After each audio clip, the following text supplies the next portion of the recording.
YCP అధినేత AP మాజీ ముఖ్యమంత్రి వైఎస్ జగన్మోహన్ రెడ్డి తాజాగా నిర్వహించిన ప్రెస్ మీట్లో ప్రజా సమస్యలు తాజా రాజకీయ పరిణామాలపై వ్యాఖ్యానించారు. ముఖ్యంగా భూముల రీసర్వే అంశంలో సీఎం చంద్రబాబు నాయుడు క్రెడిట్ చోరీకి పాల్పడుతున్నారని ఆయన ఆరోపించారు. ఈ భూమండలంపై ఇంత దారుణమైన క్రెడిట్ చోరీ చేయగల వారు ఎవరూ ఉండరంటూ జగన్ తీవ్రస్థాయిలో విమర్శలు గుప్పించారు.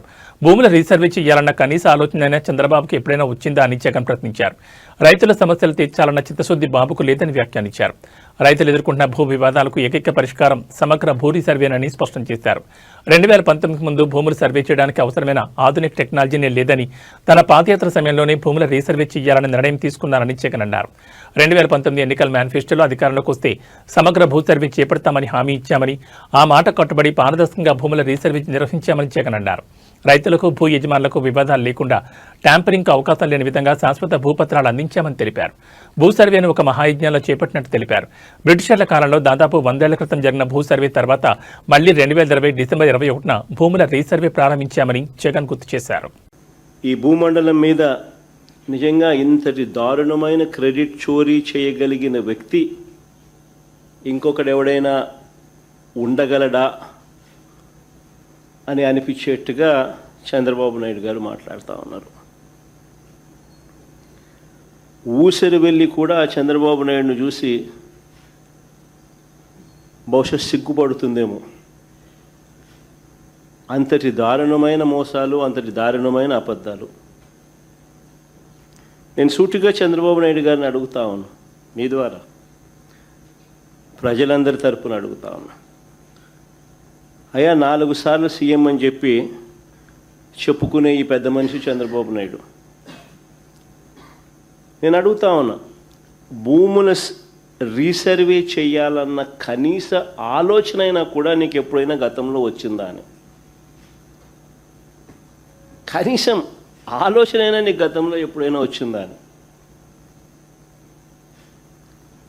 ప్రజలు ఇబ్బందుల్లో దీన్ని మహాయజ్ఞం అని అంటారు.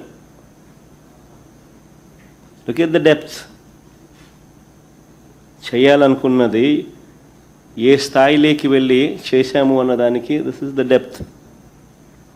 చంద్రబాబు నాయుడు గారు 8 పదుల వయసు ఉన్నా కూడా, 80 ఏళ్ళ వయసు, 8 పదుల వయసున్నా కూడా నువ్వు ఎప్పుడైనా ఇలాంటివి విన్నావా, చూసావా, చేసావా అని అడుగుతా ఉన్నా చంద్రబాబును. 20 డిసెంబర్ 21వ తారీఖున 100 సంవత్సరాల క్రిందట 1923లో బ్రిటిష్ ప్రభుత్వం తర్వాత, అప్పుడెప్పుడో బ్రిటిష్ వాళ్ళు సమగ్ర సర్వే చేశారు 1923లో. దాని తర్వాత ఎప్పుడు కూడా ఎక్కడా కూడా సమగ్ర రీసర్వే అన్నది ఎప్పుడు కూడా ఆలోచన కూడా చేయడానికి కూడా ఎవరూ సాహసించాల.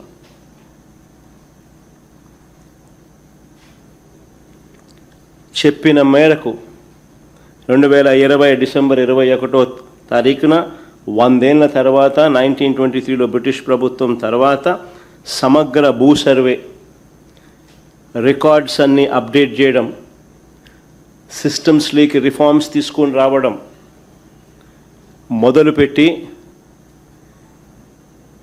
ఒక గొప్ప అడుగుబడింది ఆ రోజు. నిజంగా ఇది ఒక రాష్ట్ర ప్రభుత్వంగా ఒక సువర్ణాక్షరాలతో లిఖించేదగ్గ ఒక గొప్ప అధ్యాయం ఇది. రీసర్వేతో, సమగ్ర రీసర్వేతో కూడిన ఈ సంస్కరణలు మేము చేసినది నిజంగా ఒక మహాయజ్ఞం లాంటిది. చెప్తా ఎందుకు అంత యజ్ఞం అనే పదం ఎందుకు వాడుతూ ఉన్నాను అని అంటే, ఒకసారి ఆ లోతు లేకపోతే మీతో పాటి ప్రజలందరికీ కూడా అర్థమవుతుంది అసలు ఎంత లోతుగా పోయాము అని.